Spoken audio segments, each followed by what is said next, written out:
பள்ளி துவராபதியில் 5ஆம் வகுப்பு படிக்கின்றேன். உங்களுக்குலாம் ஒரு கதை சொல்லட்டுமா?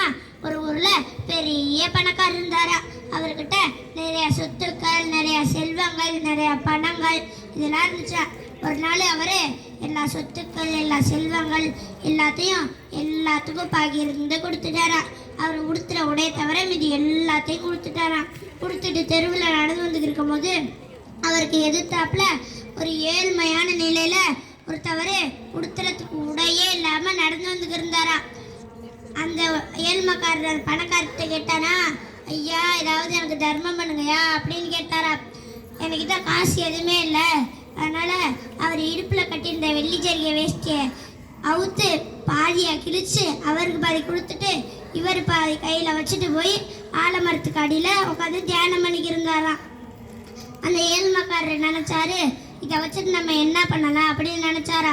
இதை போய் ஜவுளி கடையில் கொடுத்து இந்த மாதம் காசு கொடுக்குறாங்களான்னு பார்ப்போம் அப்படின்னு நினைச்சாரா. போய் ஜவுளி கடையில் கொடுத்தாரா. இதை வச்சுட்டு இந்த மாதம் எனக்கு பணம் தாங்க அப்படின்னு சொன்னாரா. இதுக்கு நான் உனக்கு நிறைய பணம் தரேன், அதோட பாதி வேஷ்டியை எடுத்துகிட்டு வந்தேன்னா இதை விட உனக்கு அதிகம் பணம் தரேன் அப்படின்னு சொன்னாரா.